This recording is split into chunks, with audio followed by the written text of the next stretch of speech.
Yung nasa baba na ito, yung Cagayan River o yung tinatawag na Rio Grande ng Cagayan. Napakahaba ng ano na to, na ilog at napakalaki. Pati yung tulay. Ito ang Magsapit Suspension Bridge sa bayan ng Lalo, Cagayan sa kahabaan ng Maharlika Highway, isang iconic na tulay na tumatawid sa malawak na Cagayan River. Ang tulay na ito ay may habang humigit kumulang 449 meters sa kabuuan at may main span na 257 meters at lapad naman na 20.5 meters. Nagsimulang daanan noong 1978 at mula noon ay naging mahalagang koneksyon sa pagitan ng Silangan at Kanluran ng Cagayan Region. Tinawag ng mga lokal bilang Golden Gate of Cagayan dahil sa kahalagahan nito sa ganda ng tanawin at paligid. Maliban sa pagiging tulay para sa mga sasakyan, simbolo rin ito ng progreso at pagsulong. Pinag-uugnay nito ang bayan at komunidad na dati nahahati ng ilog ng Cagayan. Ngayon ay magkasama na sa paglalakbay at kalakalan. Alright. Time check. 3:18 o 3:19. At tayo ay didiretso na ng Apari. Saan papunta yan? Welcome to Apari. Alright.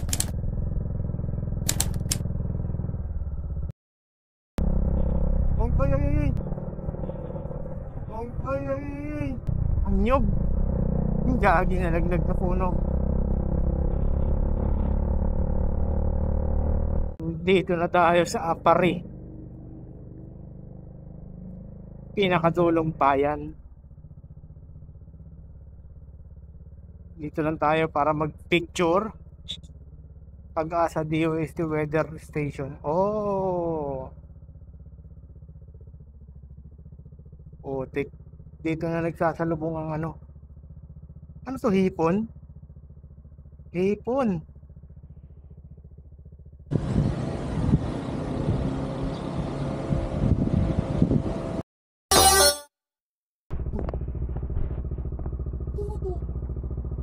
Ha?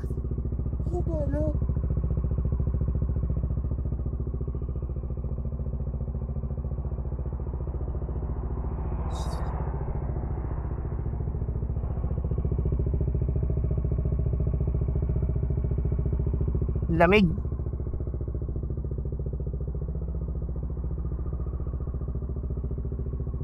Alright. Intercom. Intercom may connected. Low. Anito magpulaw? Condensation. Sa lamig. Ba't gumagaral-gal? Ayusin mo. Low. Mic.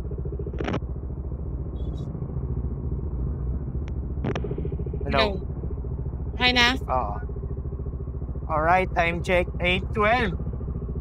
At today is August 12. 12 ba? Oo. And ito ang aming 4th day ng aming Wait lang. North Loop ride. So kahapon dito kami nag-stay. Okay. Hindi ko na na-videohan nga pala yung room, no? Kasi sobrang pagod. Hindi ko na kayo na room tour. Tapos kailangan natin umalis dahil from here sa Lalo, dito malapit sa Suspension Bridge, kailangan natin umalis para makaabot sa Isabela dahil mahaba-haba ang ating biyahe. Tara na. So ang estimated ko na magiging travel natin ngayon is 200 kilometers more or less. So Arat, first destination natin yung Castle in the Sky dito sa Cagayan Valley Road.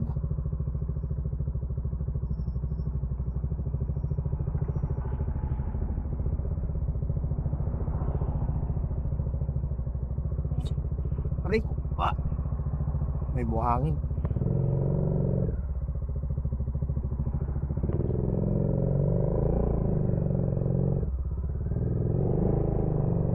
Alright, Day 4 ng North Loop. tayo pinapadala ni Google Map.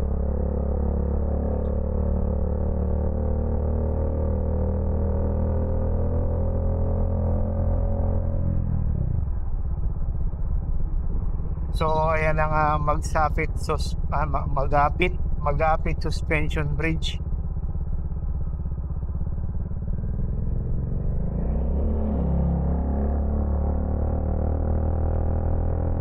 Malapit lang ating unang destinasyon. I-picture lang tayo doon. Kahapon dito kami umorder. Dito banda yun yung in-orderan natin. Pancit, batil, patong at butter chicken. Sobrang solid ng butter chicken tsaka ng lanong. Pancit, batil, patong.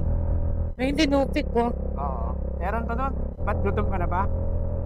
Yes. Ha?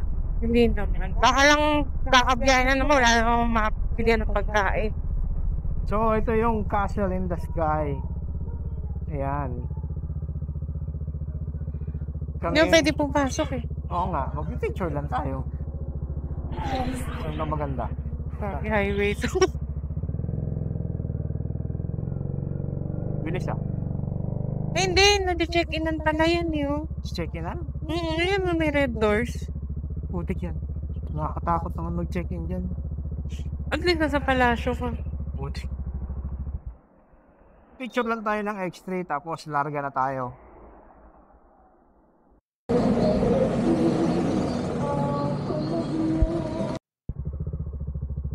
Alright, umuso na tayo ng konti kanina dun sa Castle in the Sky.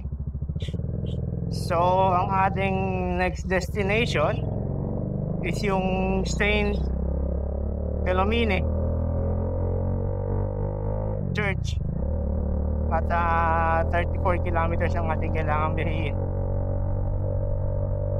And 41 minutes ang estimated ni Google Map. So babiyahin muna kami. Takat ko muna to. Bubuksan ko na lang pag may nakita kaming magandang view na interesting.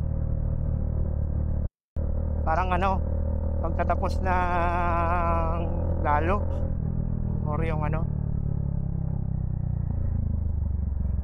Alright, time check 8:47. At kakalabas lang natin ng isang bayan. Yung pastillas na gawa sa Kalabaw, nakita ko na nakatapit. In 11 minutes o 9.7 kilometers, ando na tayo sa Saint Philomene. Ang kaso lang, putik, dami ginagawang kalsada. Kaya hindi tayo makapagpatakbo ng mabilis or tuloy-tuloy. Hanggang ngayon, kanina pa tayo bumabiyahe, kasama pa natin yung Cagayan River.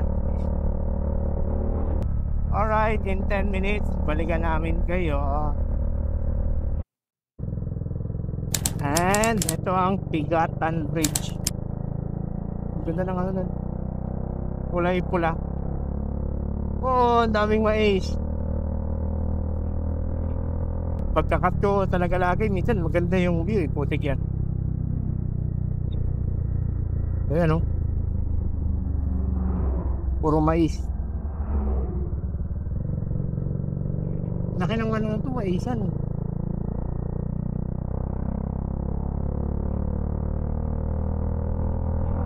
Dito naman palay.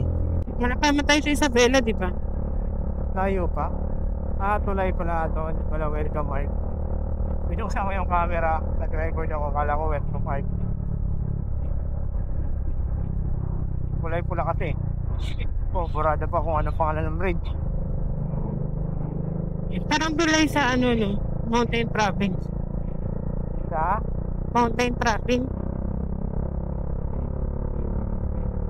Bakit? Ganyan mga tulay din dun. Galangan ako mag-Baguio Bakit? Baka maulan. Pero bakit nadaan ba talaga dun? Pwede namang dumaan. Para madaanan natin yung isang way papunta sa Baguio. Para lahat ng daan sa Baguio nadaanan natin. Hindi dumaan tayo. Gusto din. Yung galing ng daan ng Nueva Vizcaya. Wala na ata yung bagyo eh. At dito hindi naman makulan. Siyempre iba pa rin yung Lord pataas sa lugar. Pero tingnan natin. Alright, in 1 minute, nasa St. Philomena's Church na tayo. Silipin natin ang St. Philomena Church. Nagka-interest ako dito nung naghahanap tayo ng madadaanan na simbahan. 650 meters, so dito na siya banda. Batak kaliwa. Papasok tayo ng bayan. Anong bayan to, Mikey? Iba lang eh. Check mo yung signage. Ayun o, let's go dyan. St. Philomena. St. Philomena of Alcala. Baka Alcala. Oo, Sentro Alcala. Ayun yung simbahan. Ito ang simbahan ng St. Philomena. Ganda. Anong daan? Pasok.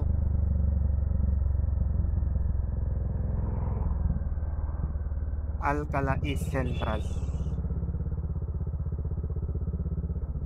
Nick, ang taas. Wow! Sarado. Sarado? Oo, ba't nagsasara sila ng simbahan? Baka yung naman sa pintuan lang yung bukas. Yung gitna. Alright. So, ito yung St. Philomena of Alcala ng Santa Filomena. St. Philomena. Silipin natin yung loob ng simbahan to. Dahil nagkaroon tayo ng interest.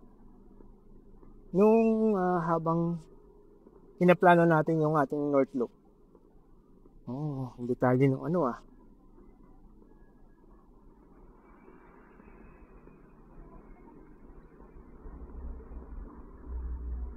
Church of St. Philomena, Paris, Paul.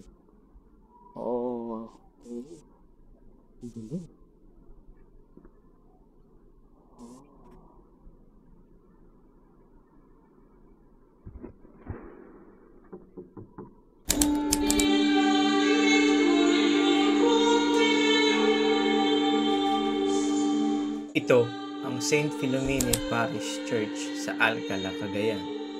Isang makasaysayang simbahan na itinatag noong 1843. Kilala ito bilang pinakamalapad na simbahan sa buong Pilipinas. Kaya kapag pumasok ka sa loob, ramdam mo agad ang lawak at solemn na atmosphere. Ang simbahan ay gawa mula sa pulang ladrilyo o red bricks, isang classic na material noong panahon ng Espanyol. Dahil dito, napapanatili nito ang lumang ganda at arkitekturang may halong history at artistry. Nialay ito kay St. Philomena, ang batang martir na kilala sa kanyang mga himala at debosyon. Maraming deboto ang dumadayo rito taon-taon para humingi ng tulong at pagpasalamat sa biyaya.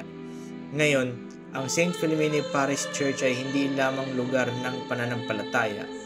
Isa rin itong buhay na simbolo ng kultura, katatagan at pananampalataya ng mga Cagayanon.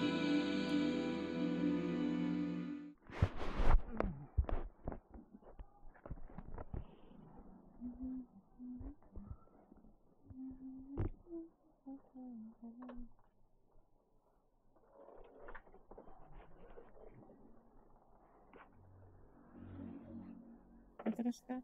Yeah. Kanan, kaliwa. Teka lang, nakuhilahin. Doon ko inihila. Saanin ko muna to. Iyaw. Gigilid ah.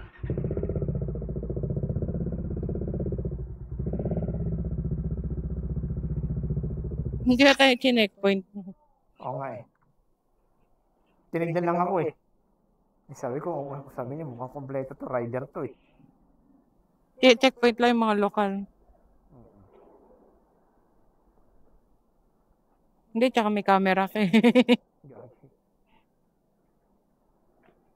Baka ayaw nila sumikat.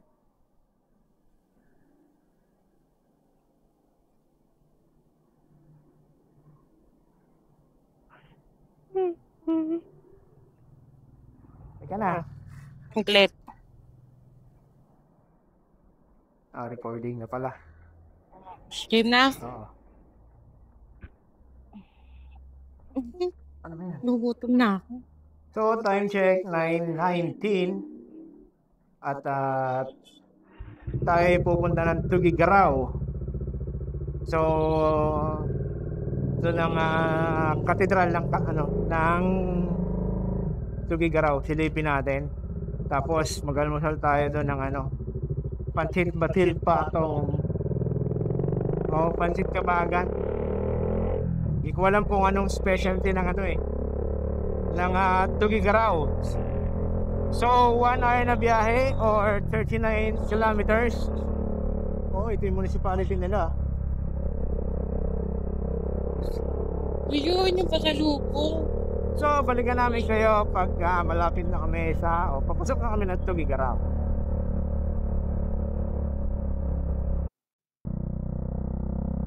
Alright, time check, 9:32 at 15 minutes na tayo bumabiyahe.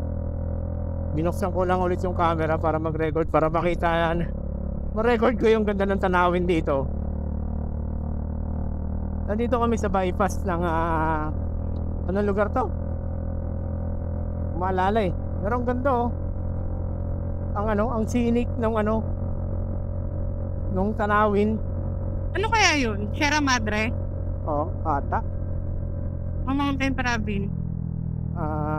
Hindi ko alam Cagayan Valley? Pero ito yung Mountain Province, dito tayo Ay, ang haba Hindi ko alam. Sierra Madre. Oo, mukhang Sierra Madre nga. Oo. Nakakikita ko sa mapa Sierra Madre. Hanggang doon yun yun. Tanaw di sa kabila, sa right side. So, yan ang dahilan kung bakit hindi tayo binabagyo masyado dahil sa protection ng Sierra Madre, napakataas.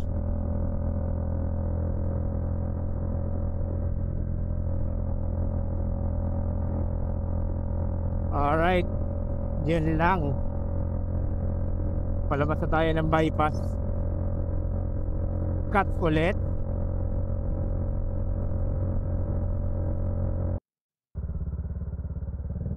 Alright, time check 9:45 at 30 minutes tayong bumibiyahe. Hindi tayo ngayon sa Cagayan Igig. Hindi ko alam municipality ba yung na yan o barangay. Igig. Poblasyon. Oo nga, poblasyon ng Igig. So ito yung bayan ng Igig. Pupunta yung mga bumbero na to Nakaibig. Kami sila nagre-respond. Site of famous Calvary Hill and Pottery Center of Cagayan. Kaya pala andun yung yung Calvary Hill. Pinakita ko kay Mike yung Calvary Hill pero hindi kami nakapasok at hindi ko rin na-record kasi sarado pero mukhang yun yung dinadayo pagka Hindi mo napupuntahan yung yung ginagawan mo ng salamin na yan? Ano? Yung pinag-orderan mo niyang salamin mo? Nag-chat siya, nasa biyahe na tayo. Nakita ako doon sa nasa na tayo yung St. Philomene. Ba't taga-Tugigaraw ka siya? Taga doon sa na pinag-stayan natin. Taga doon lang siya? Oo. Nakita ka na? Oo, yung signage ng Macdo. 9 kilometers. Hindi, nakalagay doon. Welcome to Tugigaraw. Alright, time check 9:55 at tayo papasok na ng Tugigaraw City. Nakakita na kami ng mga signage. Carrick Bridge.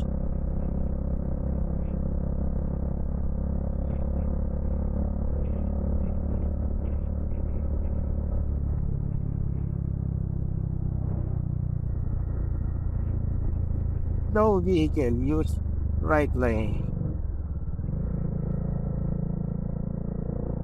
At ito ang simula ng bayan ng Tugigaraw. Oo nga, Tugigaraw na to, Tugigaraw West Diversion. So, ang klima ngayon sa Tugigaraw, ayon sa napanood kong balita kanina, is 36. So, siya po ngayon ang pinakamainit na temperature sa mainland doon. Kasi parang sa Manila 34 lang 33. Ba't kayo mainit dito? Napapalibutan ng bundok. Sierra Madre sa kaliwa, Cordillera sa kanan, walang hangin.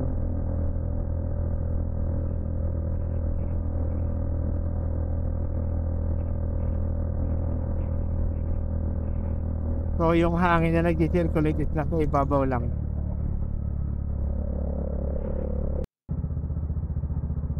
Alright, in 1 minute tayo ay nasa Tugigaraw Cathedral na. Saan ba yun? Sa likod? Nakakaliwa pa tayo.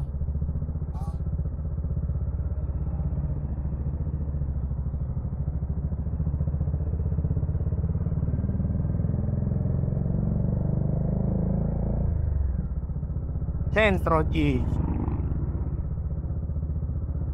Wow.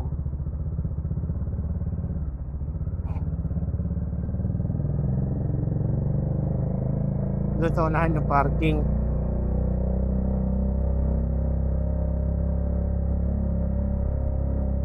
Ba't dito nakapinto? Wala namang daanan. Loko-loko.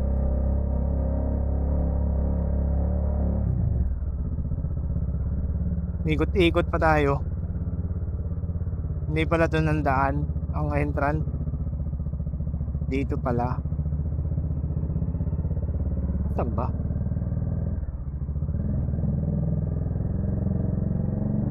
Ano yung pin ni Google Map?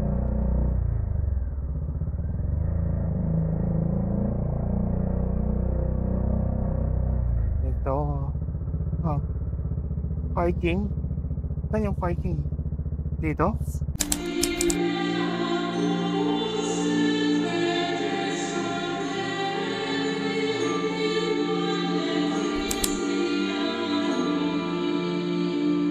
Ito ang Tugigaraw Cathedral. Opisyal na kilala bilang St. Peter and Paul Metropolitan Cathedral. Isa sa pinakamalaking simbahan sa Northern Luzon at ang sentro ng Katolisismo sa Cagayan Valley. Tinayo ito noong 1761 hanggang 1767 sa panahon ng mga Espanyol gamit ang red bricks o ladrillo na sikat sa rehiyon. Ang disenyo nito ay Baroque architecture, kilala sa engranding forma, detalye at artistic na estilo. Ang katedral na ito ay dedicated kay St. Peter at St. Paul, dalawang pangunahing apostol ng simbahan. Dahil dito, taon-taon ay ginaganap ang Piat Basilica Pilgrimage at Feast of St. Peter and Paul tuwing Hunyo 29, isang pinakamalaking religious celebration sa Tugigaraw. Alright, time check 10:32. At tapos tayo magpalipad ng drone. Bawal magpalipad ng drone dito gawa ng ng may airport na malapit, pero nanghingi tayo ng permission sa DJI. At pinagbigyan naman tayo. Mababa lang din yung palipad ko. Hindi ako lumagpas sa height ng bell tower. Gawa ng mamaya may biglang dumaan aeroplano. At ang susunod natin destinasyon is yung Babang Pansiteria. Hindi pa kami nakakarating sa Babang, pero titikman natin. Tara. Dahil ito yung nakita ko na malapit. Pag exit Rizal Park, okay. Nakaliwa pala.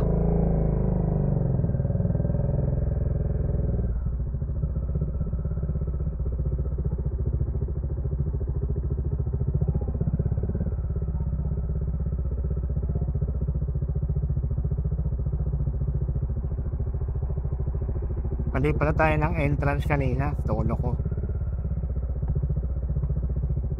Exit pala yung nadaanan natin. Wala kasing nakalagay na ano eh. Galing sa labas. Exit only. Holy Mass is ongoing.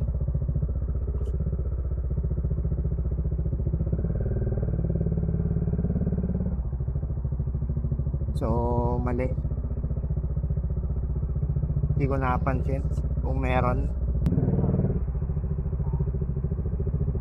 Province of Cagayan. At Cagayan? Hindi ka Cagayan.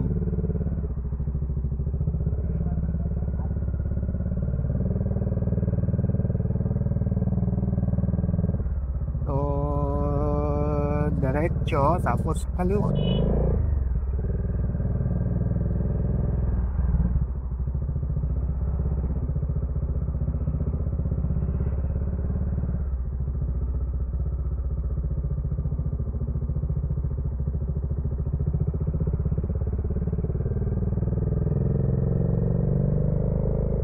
Cagayan Museum. Oh. Hindi kasi tayo makapasok sa mga museum na yan. Babang's Pansiteria. Saan na yun? Eto. Nasaan na yung babang ito? Alright. Kain tayo. Tignan natin si Babang. Ano muna? Okay. Dito. Babang's Tambayan menu. Giling liver, Shanghai, lechon kawali, egg. Giling liver, lechon kawali. Hindi umiikot eh.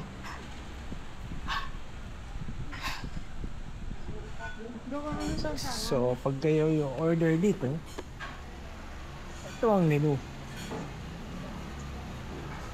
Fresh, unlimited, and free iced tea and cucumber juice.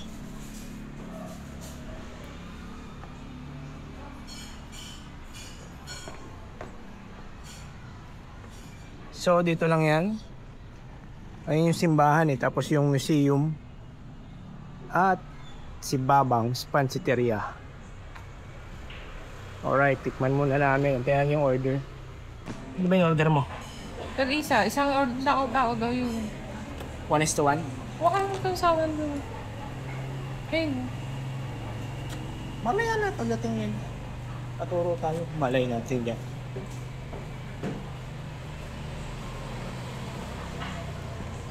May juice.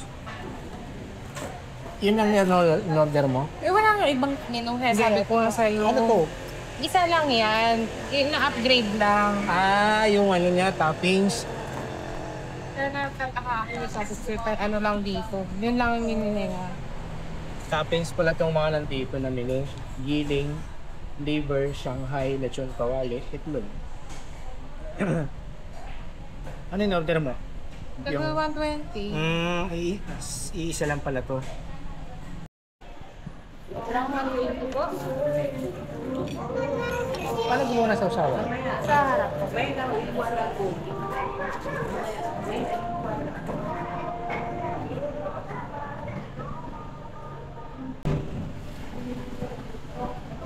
Yung sili. Yes.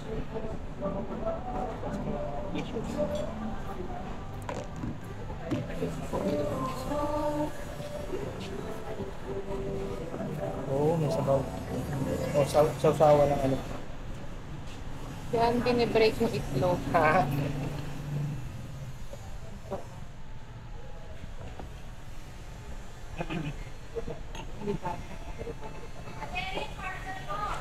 Yeah.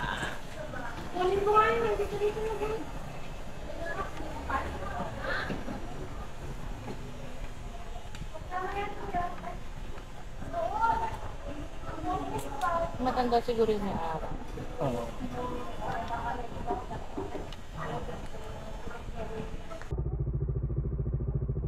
Alright. Tapos na kami mag-lunch dito sa Babang's Pansiteria. Sobrang solid ng ano nila. Tapos 120 lang yung order mo, no? Yung mga menu pala kanina na yun, yung pala yung mga toppings nung ano nila, pantit. Tapos, ang ginaganda ba niyan, may unlimited lemon iced tea pa. Tapos may cucumber. Gandang, all good. Mm-mm. Okay.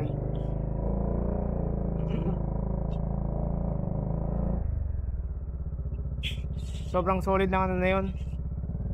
Pansit patil patong. Ang daming toppings. Naumay na ako, hindi ko maubos. Siguro mga isa, 2 subo na lang. Nabusog na ako.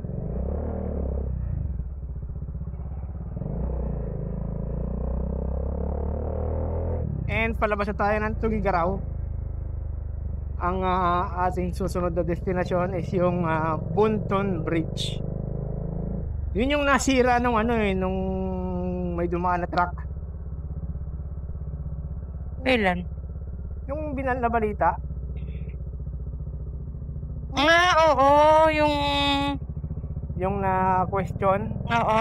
na Kakagawa lang. Oo. Kagayan nga pala yun. Kaya padaanan pa lang ngayon yun? Napapadaanan na? Hindi ko alam eh. Oh.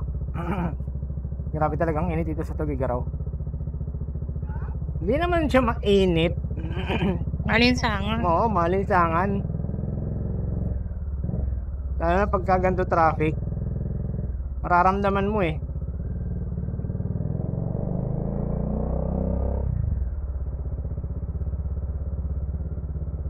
Pero pag umaandar naman, hindi naman. Alright, in 2 minutes, nasa may Bunton Bridge tayo.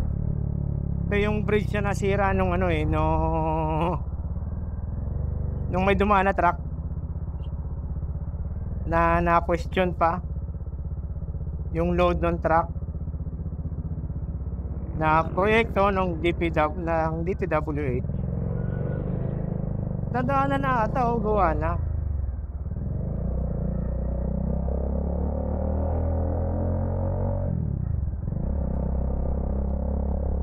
Eto ba yon? Parang hindi yan yun. Pero alam ko ito yun eh.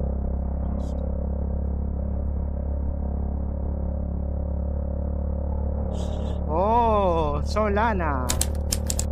Hindi yata ito yun. Wow. Tinatagusan natin ang Cagayan River for the second time. Ito ata yung isang pangatlong mahabang tulay.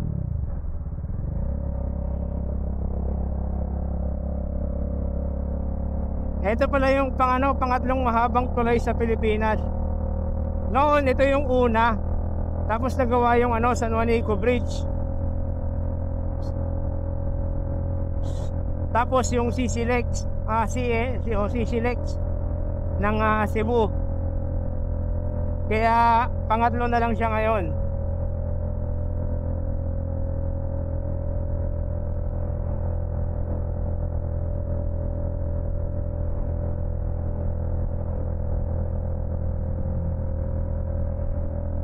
Mas maigli yung kanina sinasabi mo nakaraan. Okay.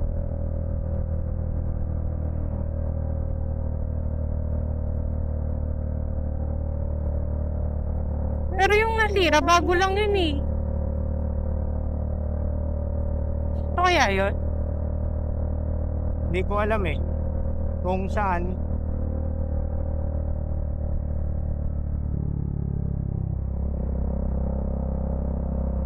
Tapos saan tayo pupunta sa susunod? Kaliwa o kanan? Tingin ko kaliwa.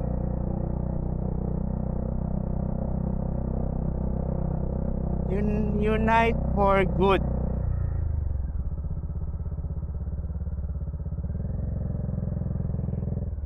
Hindi tayo makapag-drone. Gawa ng ang init. Walang silim.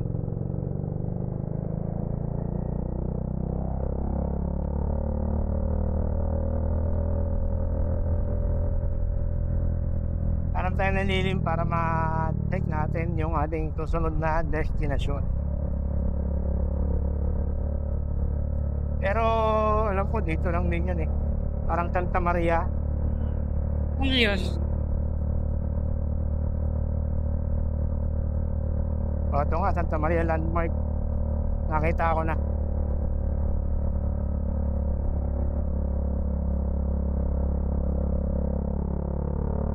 Alright, 18 minutes, 17. Ayon kay Google Map. Tayo ay makakarating sa Santa Maria Landmark. Yun na yung bayan na Santa Maria. Alright, time check, 11:56. At ito na yung Santa Maria Landmark. Ayan. Dadaan lang tayo. Dahil ang ating susunod na destinasyon is yung Santa Maria Bridge na nasira nung bagyo. Nung may dumaan na truck.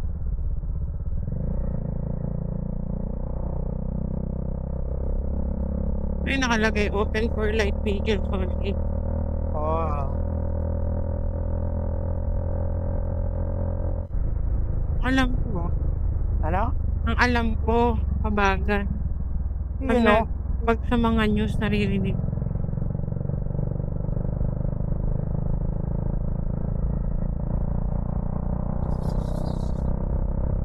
ganda ng ano na yun. Si Mama Mary, oh. Mama Mary ba yan? Saan siya?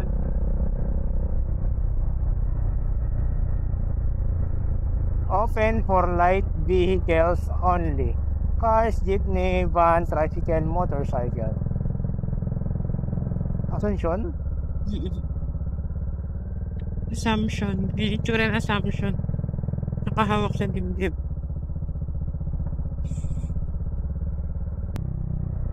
Di ba dumaan? Gawa na.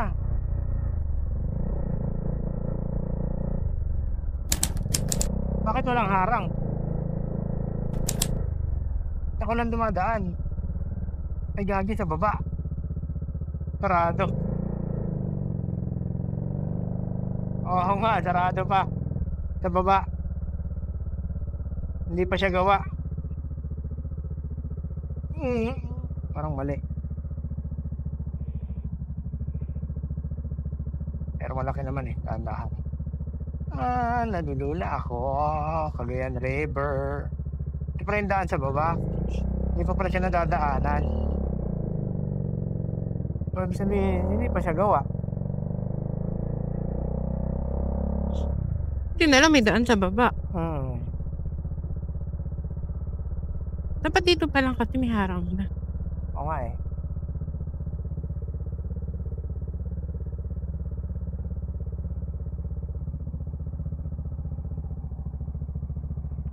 Yan yung may nalaglag na sasakyan, di ba? Saan?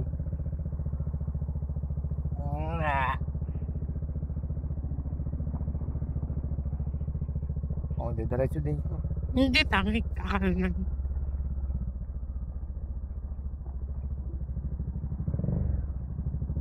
Rapid. Facebook sa si Kuya. No? Paminto pala siya para mag-face pala. Baba mo na yung visor mo, sabihin, malikabok. Oo nga.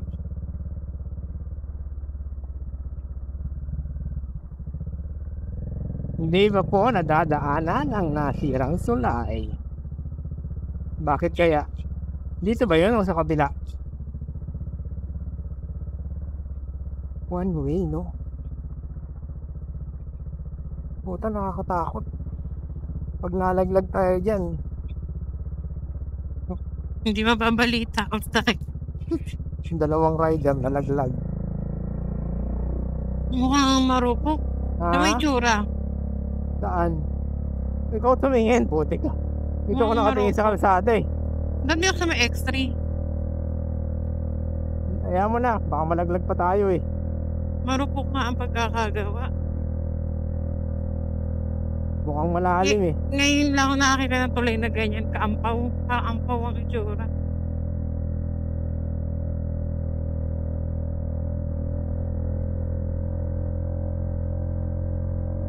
Hindi walang dumadaang barko dito. Kasi may ganito eh. Di ba? May dumadaan bang barko dito? Siguro. Alam mo yung basura na harang na.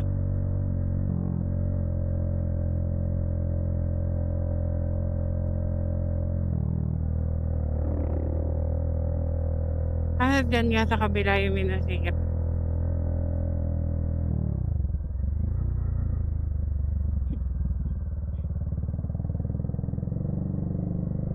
Ito nga.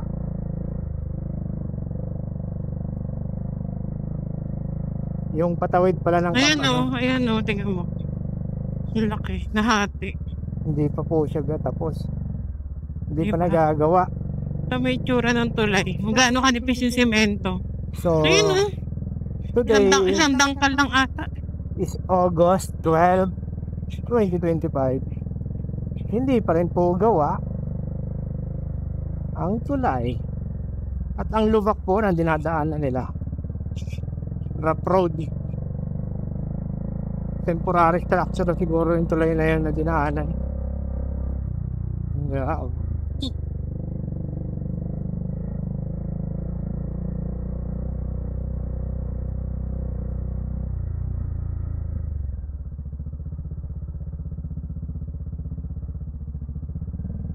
Segunda tayo. Masyadong malakas ang engine brake ng Primera.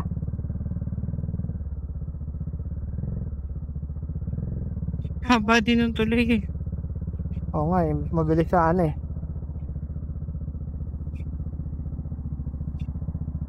Kung gawa yung tulay. Ito ang San Matias Parish Church o mas kilala bilang Tamawini Church sa Isabela. Ang simbahan na to ay kakaiba dahil halos lahat ng material na ginamit dito ay gawa sa pulang bricks. Sikat ito sa napakaganda at rare na bilog na bell tower na mukhang wedding cake at siya lamang ang gantong tower sa buong Pilipinas. Sinimulan itayo ng mga Dominikano noong 1707 at halos isang siglo bago natapos. Nasira ito noong 1945 dahil sa World War II pero binalik uli gamit ang original na bricks. Ngayon, isa na rin itong National Cultural Treasure at kasama sa UNESCO Tentative List dahil sa kakaibang Baroque design. Alright, time check 1:10 at 1 hour and 58 minutes yung mabiyahe natin hanggang sa Santiago City. Doon na tayo mag-accommodation. So, tapos tayo magpalipad ng drone dito sa simbahan na ito. Diretso na tayo sa Santiago. Yeah.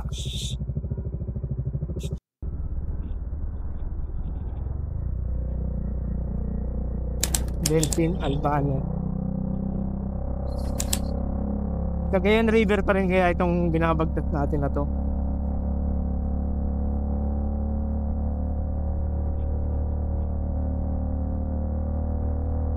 So a few meters dun sa simbahan. Ito yung tulay na dinaanan naman natin para makatawid. Para hindi tayo magbabayan-bayan. Doon tayo sa highway dadaan. Welcome to Delfin Albano.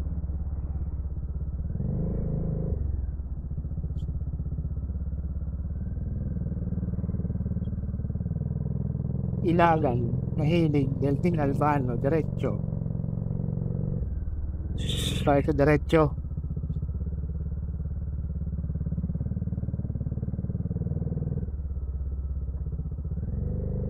Alright, cut ko ulit. Premium full tank.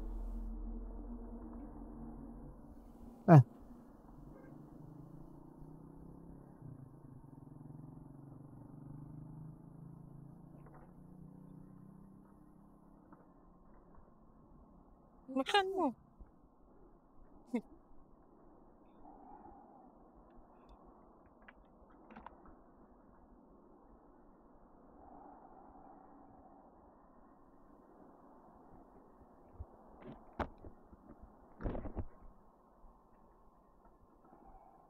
Wala ata silang card. May card payment kayo? Card? Cash lang? Okay na yun. Off.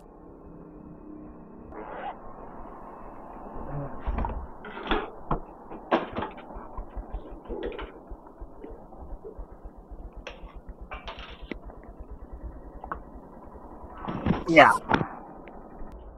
Ang odometer natin, naka-record ba? Is 11,885. Ang gas na pinagas is 8.66. Ang total po is 500. Oh, 28.74 kilometers per liter yung ano na yun.